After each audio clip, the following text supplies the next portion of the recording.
गोपाला। भजो मुरली मनोहर नंद लाला। भजो मुरली मनोहर नंद लाला।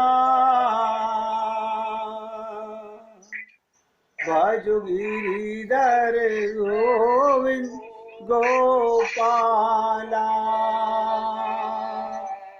भजो गिरिधर गोविंद गोपाला। भजो मुरली मनोहर नंद लाला। भजो मुरली मनोहर नंद लाला। भजो गिरिधर गोविंद गोपाला। भजो गिरिधर गोविंद गोपाला। बोलिए वृंदावन बिहारी लाल की जय। जय श्री राधे। जय जय श्री राधे।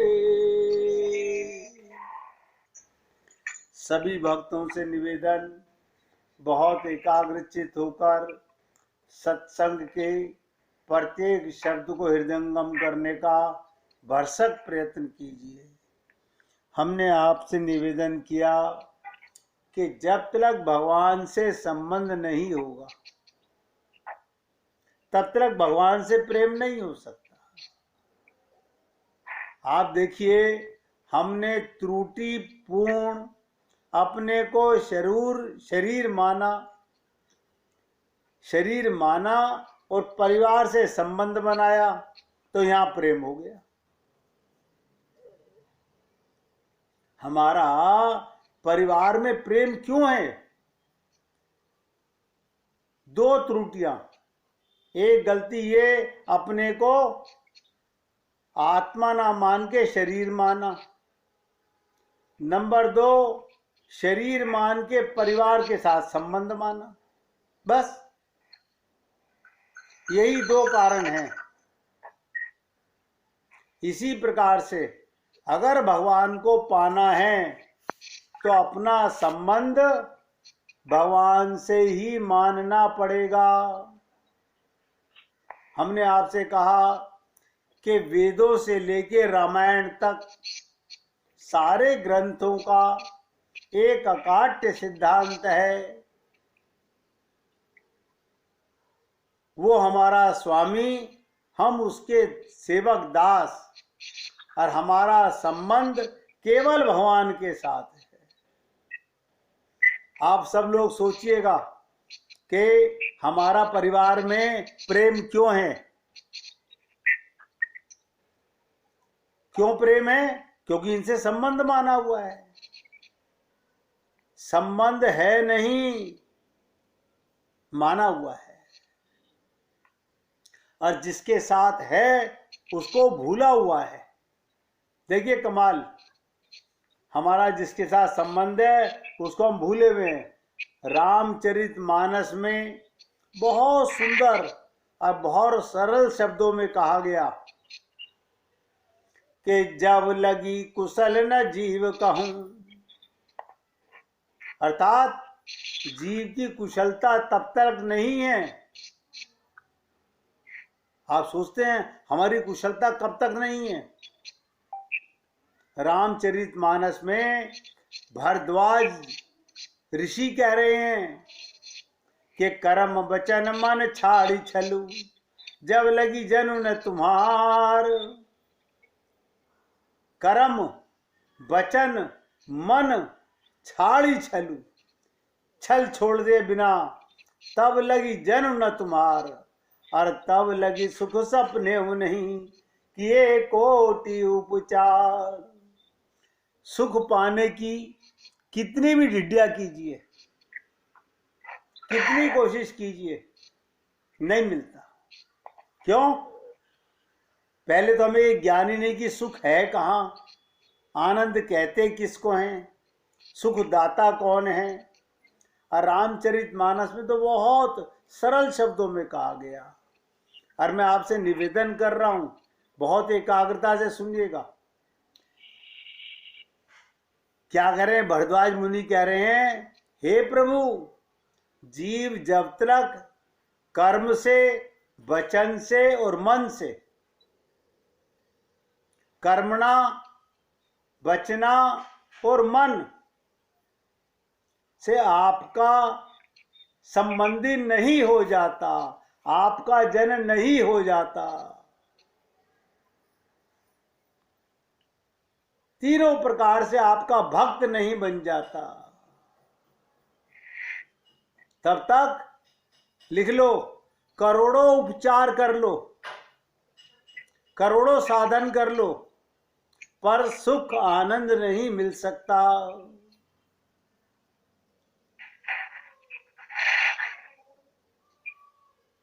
तब लगी कुशल न जीव कहूं, सपने मन विश्राम। और जब लगी भजत न राम कहूं, शोक धाम तज काम। यानी ध्यान से सुनिएगा, जब तक मनुष्य की, जीव की कुशल नहीं है, इसे आनंद नहीं मिलेगा, स्वप्न में भी उसके मन को शांति नहीं है। जब तक दुख खत्म नहीं होगा,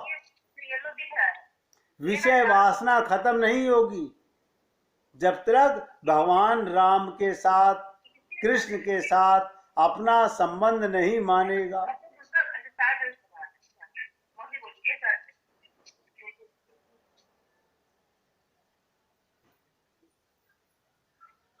तो भगवान के प्रति निवेदन किया इस दोहे में, क्योंकि इस दोहे में प्रश्न भी है और साथ साथ उसकी समाधान भी है। सूत्र में कहा गया, जब तक मनुष्य, साधक सारे दुखों के धाम काम, यानी जीव या साधक सारे दुखों का धाम काम यानी इच्छाओं का त्याग नहीं करेगा। और हम लोगों में रोज आना, देखिए हमारा शरीर जवाब दे रहा है, लेकिन मन में, अरे बाबा 90 साल, 95 साल, 100 साल हो जाए, कामना नहीं खत्म होती।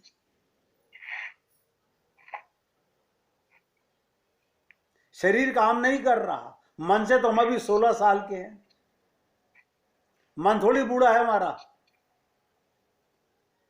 इसीलिए कहा गया, यहां तक कि सपने में भी विश्राम नहीं है, शांति नहीं मिल सकती। अब आप लोग समझ सकते हैं कि हमारा संसार में अपने को शरीर माना तो परिवार में संबंध माना, अगर हम अपने को देह नहीं मानते तो परिवार से संबंध नहीं मानते। अब मान लिया तो उनसे प्रेम हो गया। अब जिनसे प्रेम है वही हमारी गति है। ये बात खोद खोद के अपने अंदर लोड कर लो, जहां तुम्हारे मन का अटैचमेंट होगा तुम वहीं जाने वाले हो और कहीं नहीं जाने वाले।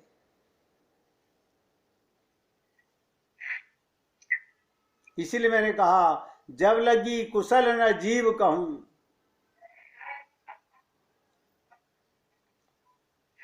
यही चीज देखिएगा, यही बात श्रीमद् भागवत गीता के श्लोक में भी प्राप्त होती है। यही बात जो रामचरितमानस से मैंने आपको बताई, यही बात गीता के दूसरे अध्याय का 71वां श्लोक,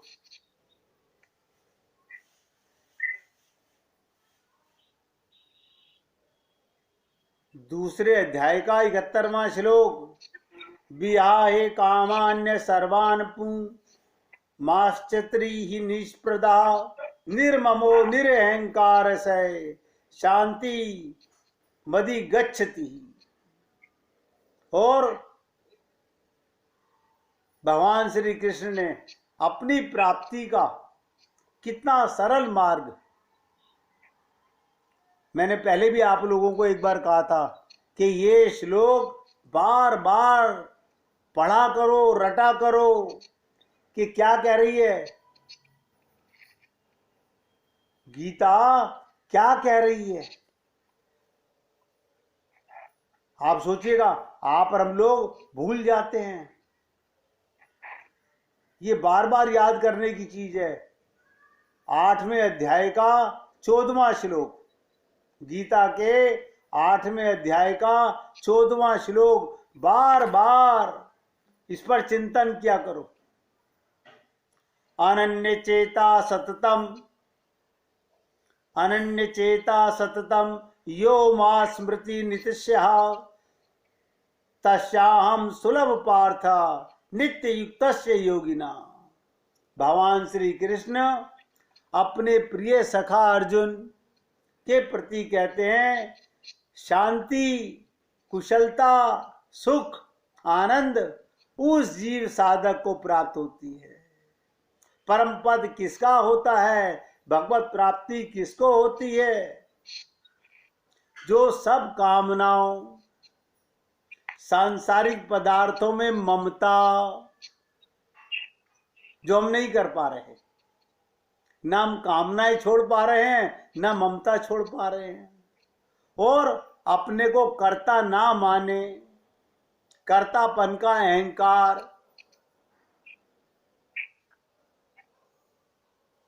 मैं बार बार आप लोगों से, आपने देखते हो सत्संग करते हुए हाथ जोड़ के निवेदन करता हूं कि मैं आप लोगों का सेवक हूं। क्यों? कभी मेरे अंदर ये अहंकार ना आ जाए कि मैं सत्संग करता हूं। ये भी एक अहंकार है कर्तापन का। करते हो तुम कन्हैया, मेरा नाम हो रहा है। मैं करने वाला कौन?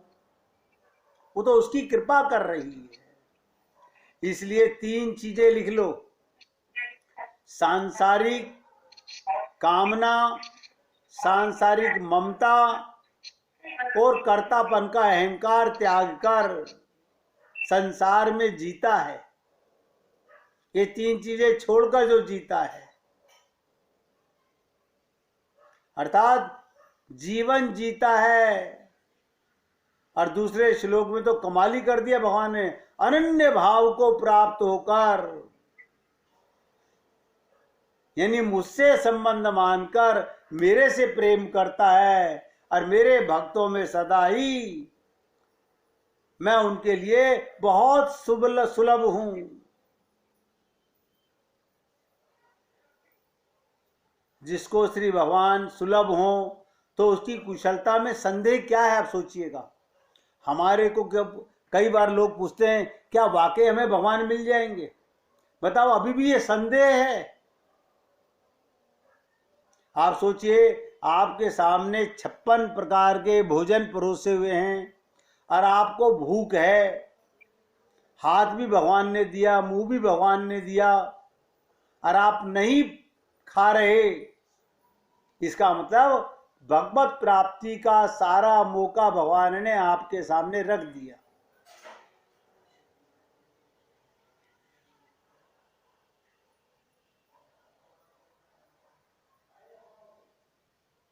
इसीलिए अनन्य भाव को प्राप्त होकर भजन करने वाला, जिसका नाता केवल भगवान से है, गुरु से है, वो अनन्य भक्त कहलाता है। अब भगवान कहते हैं, ऐसे भक्तों के लिए मैं सदा सुलभ होता हूं।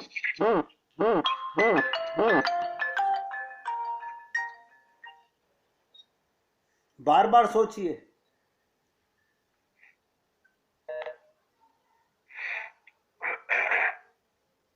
भगवान सुलभ हैं। सांसारिक लौकिक कुशलता और मन विश्राम, लेकिन परलोक बनाने वाले आंतरिक या मानसिक कुशलता को ये जीव समझ नहीं सकता। जब लगी भजत न राम, कहूं शोक शाम तजी काम से। दूसरा और कोई साधन नहीं। कहते ना, साधन कठिन ज्ञान अगम में प्रत्युहु अनेका, मन कहूं टेका। ऐसा भगवान स्वयं कहते हैं, पायो परम विश्राम। भगवान को विश्राम देने योग्य बन जाए, फिर भगवान ही स्वयं कृपा करके जीव साधक के हृदय में अपना विश्राम स्थल बना लेते हैं। जैसे हनुमान जी महाराज ने जासु हृदय आगार बसई, राम सर चाप धर। वाल्मीकि जी के वचनों में, जिनमें उन्होंने भगवान से कहा, जाहि न चाहिए कबहु कछु। लिख लो, जाहि न चाहिए कबहु कछु, तुम सन सहज सनेहु, बसौ निरंतर तासु मन, सो राउर निज गेहु। वाल्मीकि भगवान राम से क्या प्रार्थना कर रहे हैं? हे राम, जो जीव, जो साधक, जो भक्त कुछ भी नहीं चाहते और आपसे स्नेह करते हैं, आपसे अपना संबंध मानते हैं, आपसे ही प्रेम करते हैं, उनके मन में आप निरंतर वास कीजिए।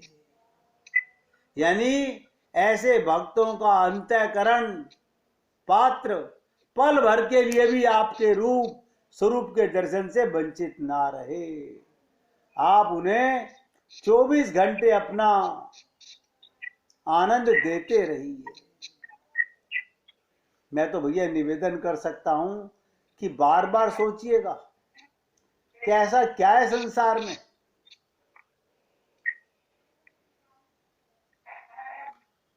हमारा कल्याण करने वाले, हमारे हितैषी, हमारे बंधु,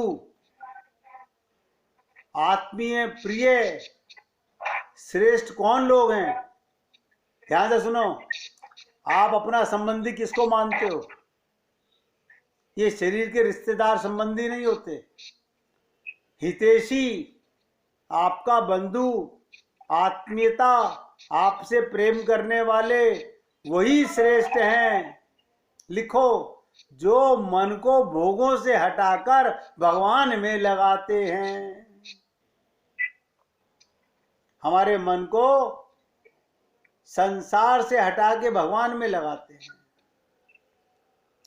विषयों के प्रलोभन से मुक्त करके भगवान के चरणों में हमारी आसक्ति बढ़ाते हैं।